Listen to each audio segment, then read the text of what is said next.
నిన్న జరిగిన T20 world cup విజేత ఇండియా గెలవడం జరిగింది సౌత్ ఆఫ్రికా పైన. ముఖ్యంగా ఇందులో ఈ టీ20 వరల్డ్ కప్ మొదటిసారిగా అమెరికాలో కూడా నిర్వహించడం జరిగింది. అమెరికా అండ్ వెస్టిండీస్ సంయుక్తంగా నిర్వహించడం జరిగింది. ఫైనల్ వెస్టిండీస్లో జరపబడింది. మనకి టీ24 వరల్డ్ కప్ యొక్క ముఖ్యమైన విషయాలు తెలుసుకుందాము. ఏ player awards వరించారో.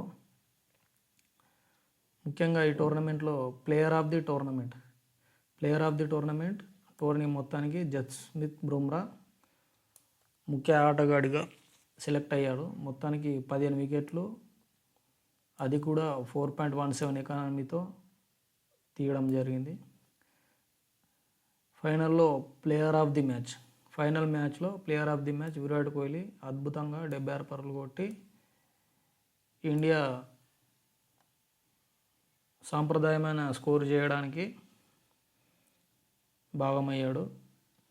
Smart catch of the final మీకు సూర్యకుమార్ యాదవ్ గెలుచుకోవడం జరిగింది. ఎలాంటి క్యాచ్ పట్టుకున్నాడో మీ అందరికీ తెలిసే.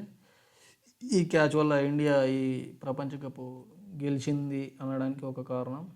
అత్యధిక పరుగులు రెహ్మానుల్లా గుర్బాజ్, ఈయన ఆఫ్ఘనిస్తాన్ ప్లేయర్, 281 పరుగులతో అత్యధిక పరుగులు సాధించడం జరిగింది.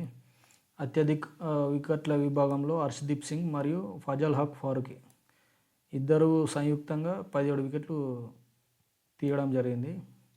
వ్యక్తిగత స్కోరు నికోలస్ పూరన్. వ్యక్తిగత స్కోర్ అనగా ఒక ఇన్నింగ్లో అత్యధిక స్కోరు 98 రన్స్ ఆఫ్ఘనిస్తాన్పై సాధించడం జరిగింది.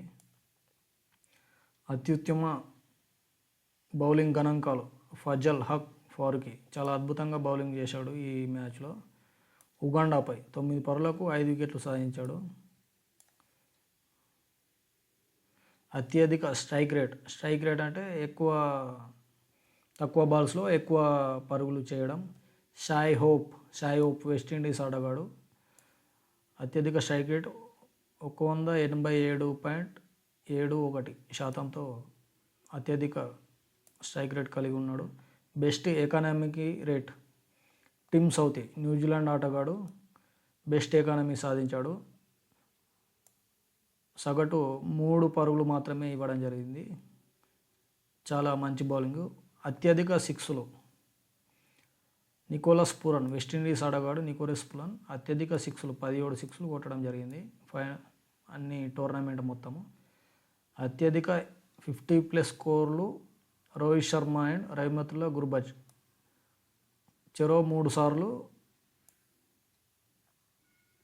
50+ స్కోర్లు చేయడం జరిగింది. అత్యధిక క్యాచ్లు విభాగంలో madden Markram south Africa player మొత్తానికి 8 క్యాచ్లు పట్టుకోవడం జరిగింది.